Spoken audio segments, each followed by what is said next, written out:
Company अगली बार dividend कब देने की योजना बना रही है? याद दिला दूं कि हम पहले ही 6 बार डिविडेंड का भुगतान कर चुके हैं। हमने यह काम कंपनी के पहले ही साल से शुरू कर दिया था। उस समय यह सबसे पहले खुद टीम के लिए एक क्रांतिकारी उपलब्धि थी।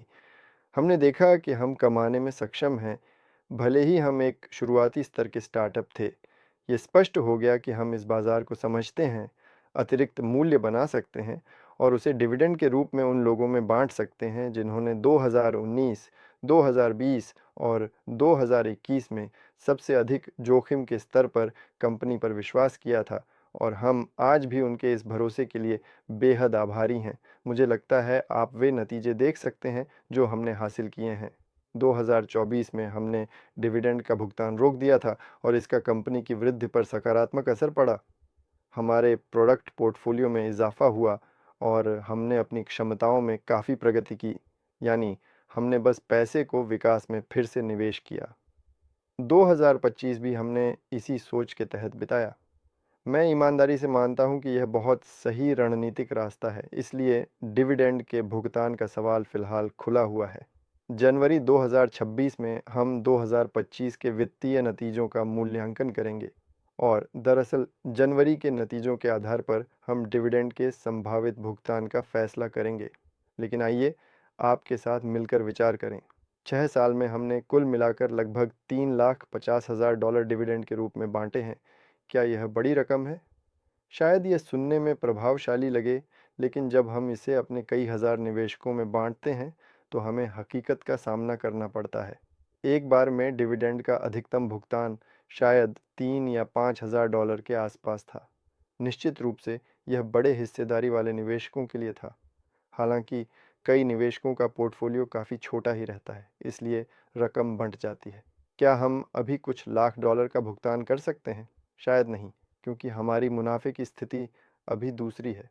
उदाहरण के लिए मान लीजिए अगर वितरण के लिए $1,00,000 होते हैं, ये पिछली बार की तुलना में 3 गुना ज़्यादा है, लेकिन फिर भी कई लोगों को केवल 5 या $10 ही मिलेंगे। क्या आप ऐसे डिविडेंड से खुश होंगे? ये बड़ा सवाल है। जब ऑडियंस बड़ी होती है, तो आमतौर पर किसी भी नतीजे से खुश लोगों की संख्या बहुत ज़्यादा नहीं होती।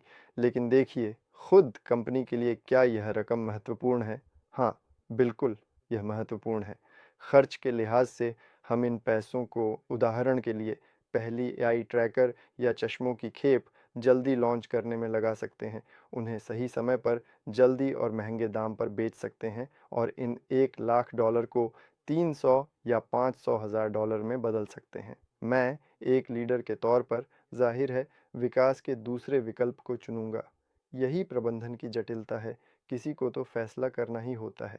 इसलिए अभी हम अलग-अलग विकल्पों पर विचार कर रहे हैं। एक विकल्प जो कई कंपनियों में देखा जाता है इस तरह है। मैं इसे देख रहा हूँ और हमारी टीम के कई लोग भी इस पर काम कर रहे हैं।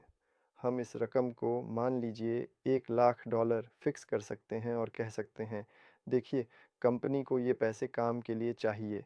हमें पता है कि इन्हें डिवाइसेस की खेप में बदल कर और ज़्यादा पैसा कैसे कमाया जा सकता है। यह एक साधारण लेकिन बहुत ही व्यावहारिक उदाहरण है। इसी के साथ मान लीजिए हमारे पास $1,00,000 की रकम है।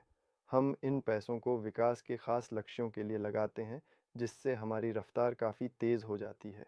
लेकिन इसी रकम के बराबर, उदाहरण के लिए, हम 1,00,000 प्रेफर्ड शेयर्स या कॉमन शेयर्स जारी करते हैं, जिन्हें बाद में डिविडेंड के रूप में बाँट देते हैं।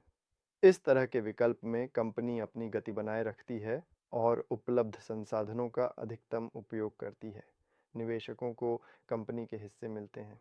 अगर कंपनी सफल होती है तो ये हिस्से और भी ज़्यादा, शायद 5, 6 या कई गुना ज़्यादा मूल्य के हो सकते हैं। यह एक व्यावहारिक विकल्प है और हम इसे हमेशा ध्यान में रखते हैं। इसलिए जनवरी 2026 के नतीजों के आधार पर हम अंतिम फैसला लेंगे, या तो डॉलर में रकम बांटेंगे या इस तरह के हिस्सेदारी वाले विकल्प को अपनाएंगे, या इन दोनों को छोड़कर अपने पहले से तय प्लान के मुताबिक ही आगे बढ़ेंगे।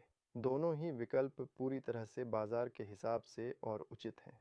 कंपनी हमेशा अधिकांश प्रतिभागियों के हित में काम करती है और ज़्यादातर निवेशक यहाँ मुनाफे के लिए ही आए हैं। और अगर इस मुनाफे के लिए थोड़ा और इंतज़ार करना पड़े तो यह बिल्कुल सामान्य बात है।